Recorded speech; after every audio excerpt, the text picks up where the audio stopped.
راتوں کو مانگیں اور سر سجدے سے نہ اٹھے جب تک اللہ سبحانہ وتعالیٰ تمام مسلمانوں سے راضی نہ ہو جائے، خوش نہ ہو جائے۔ تو پروفیسر صاحب بس صرف سنتے رہے، کہنے لگے کہ بھی ہم نمازیں تو پڑھتے ہیں، ہم دیندار لوگ ہیں۔ بھئی ان سے عرض کیا کہ آپ کیا سمجھتے ہیں دیندار کس کو کہتے ہیں؟ انہوں نے فرمایا کہ جو انسان اللہ کی عبادت کرے، نماز پڑھے، روزے رکھے، وقت پر زکوٰۃ ادا کرے، نظروں کی حفاظت کرے، اپنے معاملات میں ایماندار ہو، ظالم نہ ہو، وغیرہ وغیرہ، اس طرح کا وہ انسان دیندار کہلائے گا۔ تو پھر پروفیسر صاحب کے سامنے میں نے عرض کی کہ جناب آپ یہ سمجھتے ہیں کہ دکاندار کس کو کہتے ہیں؟ یعنی کہ دودھ والا دکاندار، کہ دودھ والا جس کے پاس منوں کے حساب سے دودھ ہو اس کو دکاندار کہیں گے، یا وہ شخص جو منوں کے حساب سے دودھ پی لیتا ہو اس کو دکاندار کہیں گے، یا وہ شخص جو منوں کے حساب سے روزانہ دودھ کو دیکھتا ہو اس کو دکاندار کہیں گے۔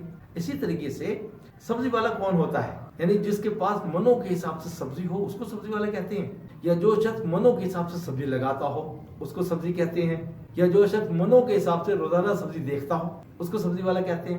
اس طرح تمام شعبہ زندگی میں تمام شعبہ کے لوگوں کو اس کے پیشے والا کیسے کہتے ہیں؟ جن کے پاس ان کے شعبہ یا ان کے پیشے کی چیزیں زیادہ ہوں، یا وہ لوگ اپنے پیشے اور اپنے شعبے کی چیزوں کو استعمال زیادہ کرتے ہوں۔ نہیں جناب، ایسے لوگوں کو ان پیشے والے یا ان شعبے والوں کا والا نہیں کہیں گے، یا ان کو دکاندار نہیں کہیں گے۔ دکاندار تو وہ ہے جو زمانے کی ضرورت کے مطابق چیزوں کو لاتا ہے اور ان چیزوں کا خیال رکھتا ہے، اور جب تک وہ چیزیں ان استعمال کرنے والوں تک پہنچ نہ جائیں چین سے نہیں بیٹھتا۔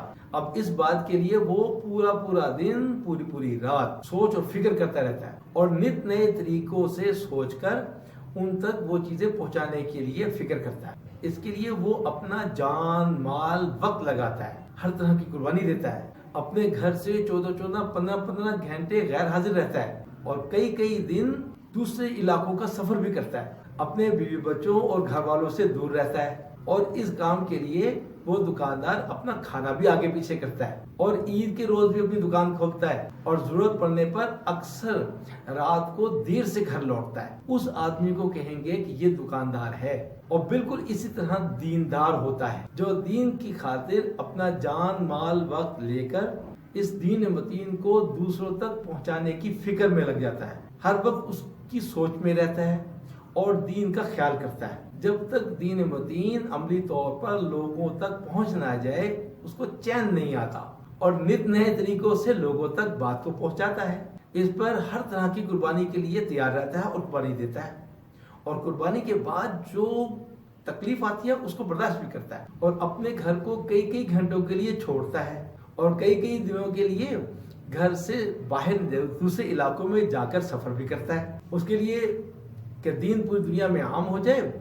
اپنے بیوی بچوں، گھر والوں کو بھی چھوڑتا ہے، گھر کے آرام کو چھوڑتا ہے، گھر کے کھانے کو چھوڑتا ہے، اور اللہ کے راستے میں نکل کر بھی کھانا جیسا بھی ملے اس پہ وہ گزارا کرتا ہے۔ اور عید یا تہوار آتے ہیں، اس میں بھی وہ دین کی محنت کرنے سے چھٹی نہیں کرتا۔ اس کو کہتے ہیں دیندار۔ بھئی اعمال تو ہر مسلمان پر فرض ہیں، وہ تو ہر حالت میں پورے کرنے ہیں۔ نماز فرض ہے، پوری پڑھنی ہے، زکوٰۃ فرض ہے، ادا کرنی ہے، روزے مہینہ آئے گا تو رکھنے ہیں، مگر بھی دیندار بننے کے لیے اس طرح کی فکر کرنا ہوگی جیسے کہ فکر حضور اکرم صلی اللہ علیہ وسلم نے صحابہ رضوان اللہ تعالیٰ اجمعین کو دی تھی، اور تمام صحابہ رضوان اللہ تعالیٰ اجمعین نے دین متین کی فکر کر کے دکھا دی، اور ان اعلیٰ ہستیوں کی فکر کی وجہ سے آج آپ اور ہم مسلمان ہیں الحمدللہ۔ تو بھئی اب ہم مسلمانوں نے، ہر ایک نے جس نے کلمہ پڑھ لیا لا الہ الا اللہ محمد رسول اللہ، فکر کر کے قیامت تک آنے والے انسانوں تک یہ کلمہ پہنچانا ہے، اور اس بات کے پہنچانے کے لیے تدبیریں کرنی ہیں، نت نئے طریقے ایجاد کرنے ہیں، اور ان تک بات پہنچانے کے لیے ایسا سوچنا ہے، فکر کرنی ہے کہ اس کلمے میں نہ کوئی کمی آئے، نہ اس کلمے میں کسی قسم کی زیادتی ہو، بالکل ویسے ہی کلمہ جو کہ محمد رسول اللہ صلی اللہ علیہ وسلم نے ہمیں دیا ہے، امت کو دیا ہے، وہ آخری انسان تک پہنچ جائے۔ اس کے لیے جان، مال، وقت کی قربانی دینی ہے۔ تو اس طرح سے دین دنیا میں زندہ ہوگا، اور اللہ عز و جل کا غصہ ٹھنڈا ہوگا، اللہ سبحانہ وتعالیٰ کی مدد ساتھ ہو جائے گی، اور عمومی طور پر مسلمانوں کو ہر میدان میں فتوحات ہوں گی. عملی طور پر دین زندگیوں میں آ جائے گا انشاءاللہ العزیز. تو اس پر آپ احباب بھی اللہ سبحانہ وتعالیٰ کے راستے میں جانے کا بھرپور ارادہ کریں اور کم و بیش اوقات جتنے بھی لگا سکتے ہیں اللہ کے راستے میں ضرور لگائیں.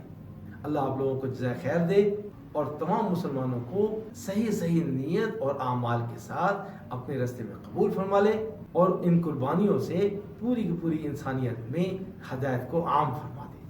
جزاکم اللہ خیر. انشاءاللہ اگلی ویڈیو میں ملاقات ہوگی. اس وقت تک کے لیے اجازت دیں اور ہمارے چینل کو بھی سبسکرائب کر دیں, لوگوں کو شیئر کر دیں, لائک کر دیں اور اگر کوئی سوال پوچھنا ہو تو ضرور کمنٹس کریں. السلام علیکم ورحمۃ اللہ. Subscribe to our channel by clicking the subscribe button. Click the bell button and enjoy the latest uploads from our channel.